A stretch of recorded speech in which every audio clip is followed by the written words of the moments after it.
Hello বন্ধুরা, তো আমি বানাচ্ছি আজকে সন্ধ্যাবেলার একটা খুবই মজাদার একটা টিফিন।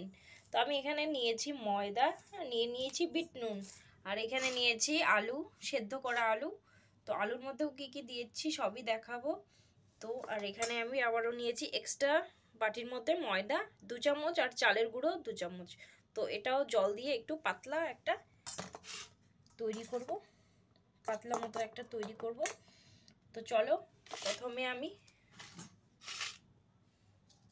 আলুটার মধ্যে লাগছে পেঁয়াজ কুচি, লঙ্কা কুচি সবটাই একসাথে দিয়ে দিলাম। তো দিয়ে দিচ্ছি কিছুটা চিলি ফ্লেক্স। তো এটা শুকনো খোলায় ভেজে আমি হাত দিয়েই ভেঙে নিয়েছি। তো যতটা ঝাল পছন্দ করবেন ততটাই দেবেন। তো আমি এখানে দিচ্ছি চাট মশলা।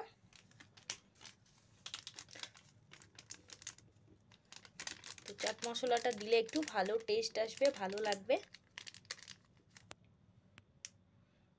তো দিচ্ছি আরেকটু বাড়িতে করে রাখা ভাজা মশলা, তো বেশি দেব না। তো নুনটা আমি পরে এড করব, এখন দিচ্ছি না। তো ধনেপাতাটাও পরে দিচ্ছি, এখন দেব না। তো চলো প্রথমে আমি ময়দাটা মেখে নিই। আর ময়দাটা সুন্দর করে ময়াম দিতে হবে, সুন্দর করে ময়ামটা দিতে হবে।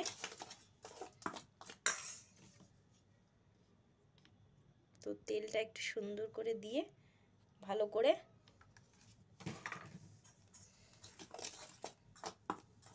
তো চলো এটা মেখে নিচ্ছি, তারপর দেখাচ্ছি।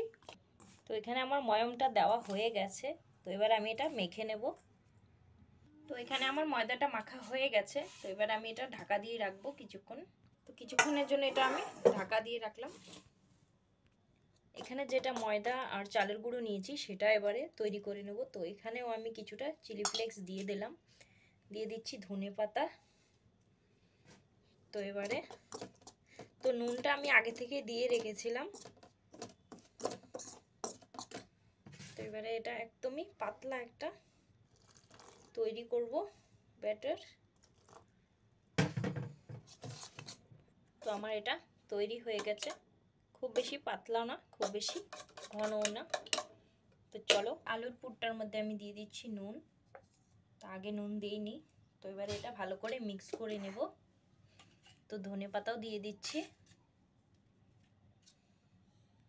তো আমার এটা আর রেস্টে রাখার দরকার নেই। তো এটা আমি দুটো ভাগে ভাগ করে বেলে নেব সুন্দর করে। তো পরে দেখাচ্ছি।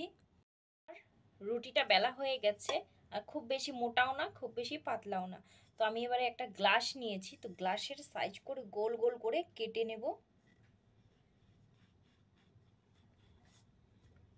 তো এইভাবে সাইজ করে আমি সুন্দর করে যে কয়টা হবে। তো সব কটা আমার গোল করে কেটে নেওয়া হয়ে গেছে। তো বাকি অংশগুলো আমি এভাবে তুলে নেব।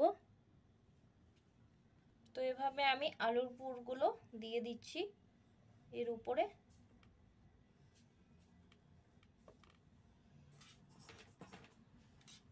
তো সব কটাই এভাবে দিয়ে দেবো।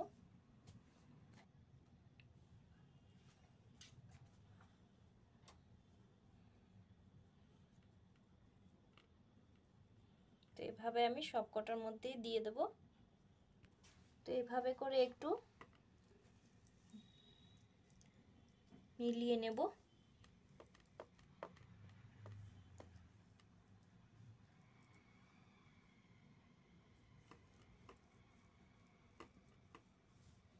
তারপর আমি ফোল্ড করে দিচ্ছি আস্তে করে এভাবে।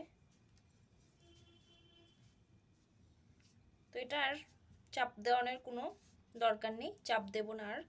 তো এভাবে করেই হয়ে যাবে। তো আমি আর চাপ দিচ্ছি না। তো পরপর সবগুলোই এভাবে এরকম করে নেব।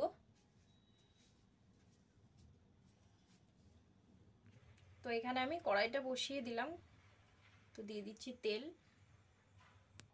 তো এবারে আমি এক এক করে ভেজে নেব।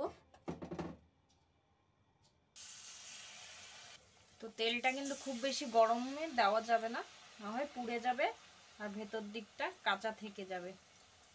তো কড়াইটা আমার বেশি গরম হয়ে গেছিলো, তো আমি বন্ধ করে দিয়েছি। তো এটা খুবই হালকা আঁচে ভাজতে হবে, না হয় মুচমুচে হবে না। তো এটা একটু সময় নিয়ে ভাজতে হবে। তো এবারে আমি উল্টে দেব। একটু হালকা এক পাশ মুচমুচে হয়ে গেছে।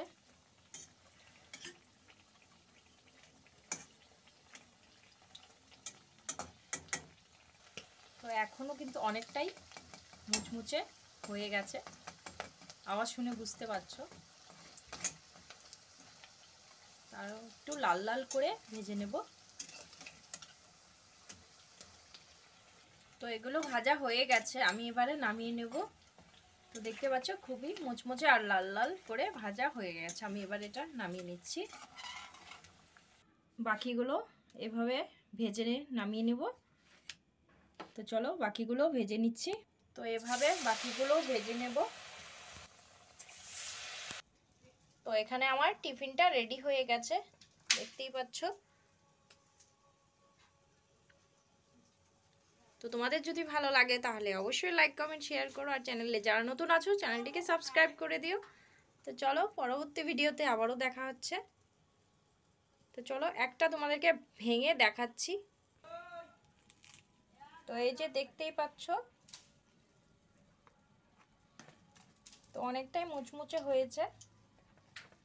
তো চলো পরবর্তী ভিডিওতে আবারও দেখা হচ্ছে। ততক্ষণের জন্য ভালো থাকো, সুস্থ থাকো, টাটা।